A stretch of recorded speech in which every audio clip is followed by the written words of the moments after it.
Halo sobat pencinta Donghua, kali ini kita akan melanjutkan cerita Battle Through the Heavens Benua Kaisar. Cerita dan video ini diambil dari channel Nobarta. Tanpa banyak basa-basi, mari kita simak alur ceritanya. Melanjutkan dari cerita sebelumnya. Pada saat ini Longyan mengawali pertempuran saat tubuhnya berubah menjadi sosok naga yang sebenarnya. Setelah itu 4 lainnya memicu pertempuran. Meskipun kelimanya bergabung bersama, itu tidak membuat sosok berjubah hitam ragu sedikitpun. Scene berganti ke Xiaoyan dan King Moer. Meskipun Xiaoyan dan King Moer pergi, namun Xiaoyan tidak ingin meninggalkan medan tempur terlalu jauh. Dia tahu bahwa kelompoknya tidak akan bisa terjerat pertemuan terlalu lama mengingat kekuatan sosok berjubah hitam itu. Xiaoyan menutup matanya dan duduk untuk memulihkan luka yang dia alami.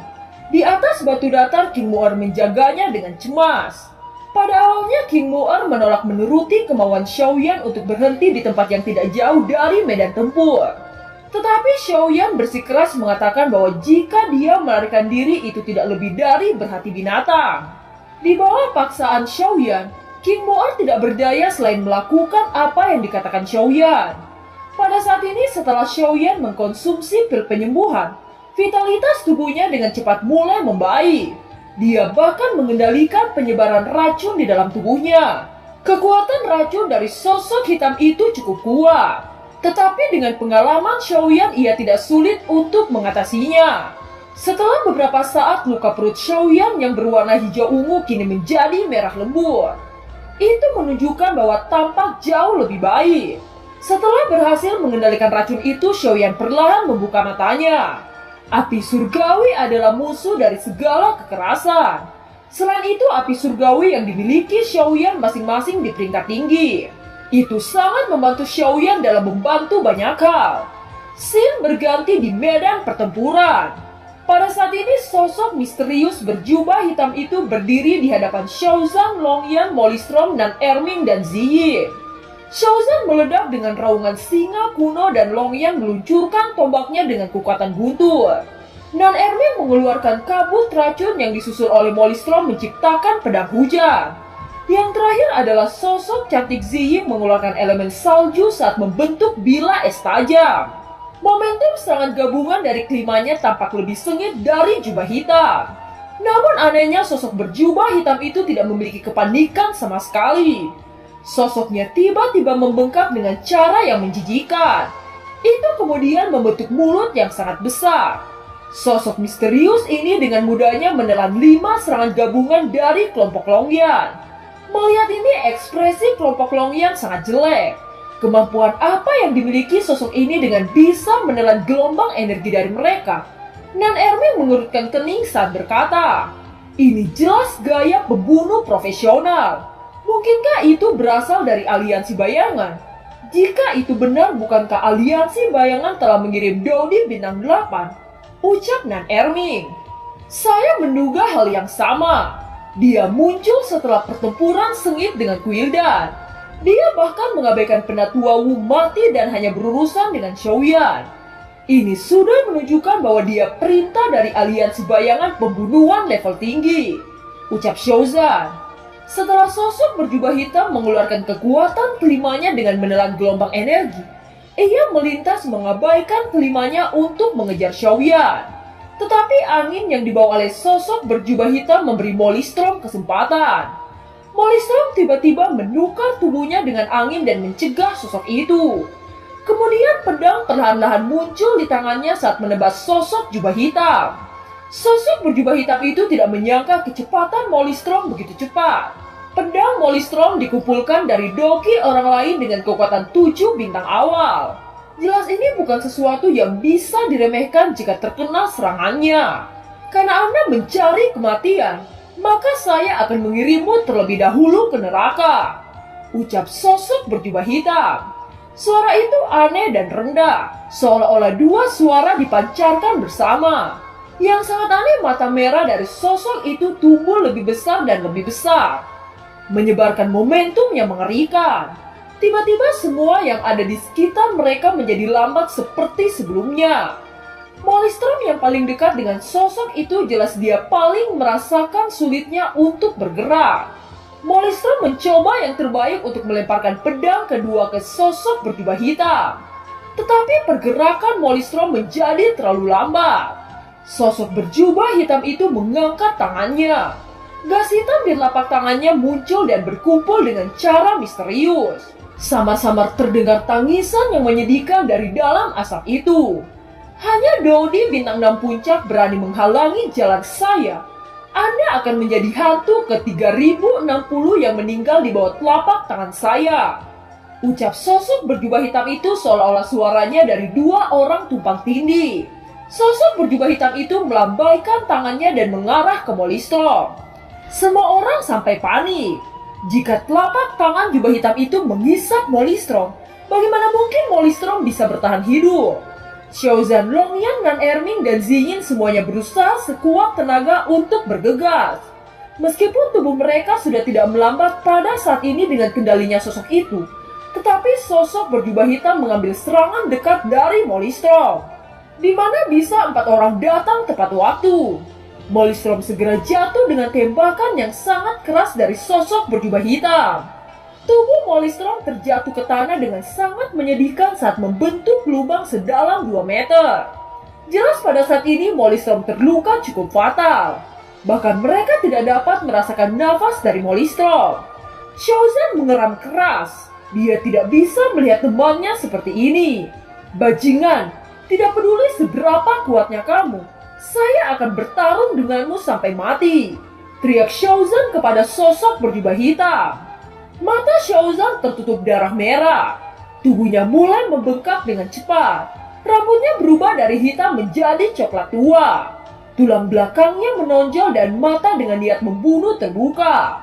Baju besi emas menempel di tubuhnya seolah-olah akan menyatu dengan tubuhnya. Sekarang Xiaozan telah transformasi menjadi harimau kuno. Dia menginspirasikan semua kekuatan leluhurnya. Saya tidak ingin membunuhmu, tetapi kamu datang untuk mati sendiri dengan kekuatan kalian. Apakah itu bisa melawan saya? Saya membenci orang yang tidak tahu batasannya. Ucap sosok berjubah hitam berangsur-angsur menjadi marah. Setelah berbicara seperti itu, sosok berjubah hitam menarik lengan bajunya. Tangan kanannya mengungkapkan 3 sobekan di depan semua tatapan. Sobekan itu perlahan-lahan mengungkapkan 3 mata. Ketiga mata itu dia memiliki warna yang berbeda, yaitu ungu, biru, dan hijau. Bentuk pupil setiap mata juga berbeda. Longyan, Nan Erming, dan sosok tersembunyi Ziyin terkejut oleh ketiga mata ini. Hanya Xiaozan yang menyadari bahwa mereka adalah mata para leluhur suku monster yang sudah mati. Dan itu memiliki beberapa kemampuan khusus. Sosok berjubah hitam itu menatap Xiaozan dan berkata, "Selamat telah menjadi hantu ke-77 saya," ucap sosok berjubah hitam itu. Mata Xiaozan memerah dan dia menggerakkan seluruh kekuatannya pada tinju besarnya. Dia melangkah ke arah sosok berjubah hitam. Kematian Molistrom telah membuat Xiaozan hampir gila. Sekarang dia melihat pria aneh berjubah hitam menggunakan mata dari suku monster di lengannya. Dan itu sangat kejam. Menghadapi serangan Xiaozan, sosok berjubah hitam itu perlahan-lahan mengulurkan jari untuk memblokir kepalan tangan dari Xiaozan. Hanya menggunakan jari. Kelompok Longyan terkejut melihat adegan ini. Sosok misterius berjubah hitam itu hanya menyambutnya dengan 1 jari. Namun Xiaozan segera merasakan tekanan yang belum pernah terjadi sebelumnya, yang cukup untuk mengancam hidupnya. Pada saat ini mereka tahu apa yang dinamakan kesenjangan kekuatan. Tetapi Xiaozan tidak menyusut. Molistrom sudah mati. Untuk menunda sosok berjubah hitam mengejar Xiaoyan dan melarikan diri dari kematian, ia akan terus bertarung dengan sosok berjubah hitam apapun yang terjadi. Tiba-tiba ruang di belakang sosok berjubah hitam itu terpelintir, mengungkapkan bayangan ungu yang ternyata adalah sosok Ziyin. Longyan juga diam, dia bergegas ke sisi sosok berjubah hitam. Nan Erming melambaikan tangannya dan kabut beracun berkumpul di udara untuk membentuk piton kabut besar. Ziyin yang baru saja muncul segera menyerang sosok jubah hitam dengan bilah tajam yang terbuat dari es. Rupanya sosok berjubah hitam itu tidak merasakan keberadaan Ziyin. dan ada kilatan cahaya di belakangnya. Serangan menyelinap ini berhasil. Ada senyum sinis di mulut Ziying. Pisau tajam itu jelas sudah menggores leher sosok itu dari belakang. Tetapi pada saat berikutnya senyum sinis di wajah Ziying menghilang. Dia tidak melihat percikan darah ketika dia menggoreskan pisau tajam. Namun sekarang tidak ada waktu untuk mempelajari alasannya. Selama momen darurat ini Ziying menarik diri ke bawah ke satu arah. Namun setidaknya serangan Ziying membuat sobekan kepada jubah hitam sosok misterius itu. Jubah hitamnya terbuka dan bagian belakang jubah hitam itu terungkap. Semua orang tercengang saat melihat bahwa ada bayi yang bersembunyi di belakang sosok itu. Dengan kata lain, yang ternyata sosok berjubah hitam itu hanyalah boneka yang dikendalikan. Di belakang boneka itu ada bayi bertubuh merah darah dengan mata tertutup.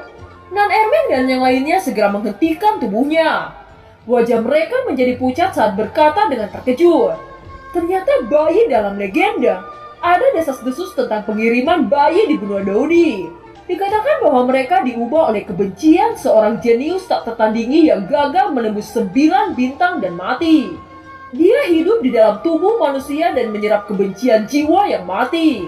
Tetapi mereka belum pernah mendengar ada orang yang pernah mengirim bayi. Mereka tidak berharap bahwa itu ada.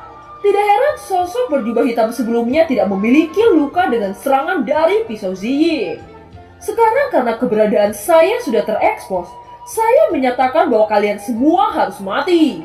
Ucap bayi misterius itu. Dia menunjukkan deretan gigi seperti jarum baja. Mulutnya yang berdarah tampak seolah-olah dia hanya makan dan minum dengan darah. Kemudian bayi merah darah tiba-tiba membuka matanya. Matanya gelap seperti tinta. Segera setelah mulut bayi darah itu melebar, kilatan cahaya terbang menuju Ziying. Reaksi Ziying cukup cepat. Tubuhnya yang lincah menghindari serangan tersebut. Tetapi serangan yang diluncurkan bayi misterius itu bahkan lebih cepat. Ziying menemukan bahwa bahu kanannya sudah terkoyak. Hanya dengan sedikit serangan yang terkena sudah membuat Ziying terluka parah. Di sisi lain, Xiaozhan di sana juga dalam krisis. Boneka yang dikenalikan itu dengan mudah menahan tinju dari kemarahan Xiaozhan dengan satu jari. Dan keduanya bahkan tidak mengeluarkan suara teredam ketika mereka bersentuhan. Untungnya Xiaozhan tidak terluka. Sepertinya kepalan tangan Xiaozhan seimbang dengan boneka hitam itu. Tetapi Xiaozhan tahu dalam hatinya bahwa kekuatan ini hanya 30% dari kekuatan boneka itu. Apakah bayi itu terpengaruh oleh serangan Ziying? Atau apakah dia ingin mencoba kekuatan Xiaozhan sebelum membunuh Xiaozhan? Tiba-tiba Xiaozhan menemukan bahwa tangannya seperti terkena magnet setelah sentuhan oleh jari boneka itu. Tangan boneka jubah hitam terulur ke depan dan tangan Xiaozhan bergerak mundur. Tangan boneka jubah hitam itu ditarik dan Xiaozhan harus mengikutinya. Sosok boneka berjubah hitam itu mencibir saat dia memainkan pertempuran Xiaozhan. Kekuatanmu terlalu lemah. Saya tidak terlalu puas dengan kekuatanmu. Karena itu saya hanya akan menggunakan kedua matamu untuk saya murnikan. Ucap boneka berjubah hitam itu. Xiaozhan yang kelelahan tidak bisa berbuat apa-apa. Momen hidup dan mati dapat menginspirasi potensi terbaik. Tubuh Xiaozhan tiba-tiba membekak banyak. Lengannya membekak biru. Dan Xiaozhan tiba-tiba menjadi kuat dalam momentum ini. Boneka hitam yang awalnya mengendalikan ritme gerak maju dan mundur tiba-tiba terkejut. Oh, peningkatan kekuatan. Ucap terkejut sosok boneka hitam itu. Dan film pun berakhir. Terima kasih telah menyimak dari awal sampai akhir ya. Sampai jumpa.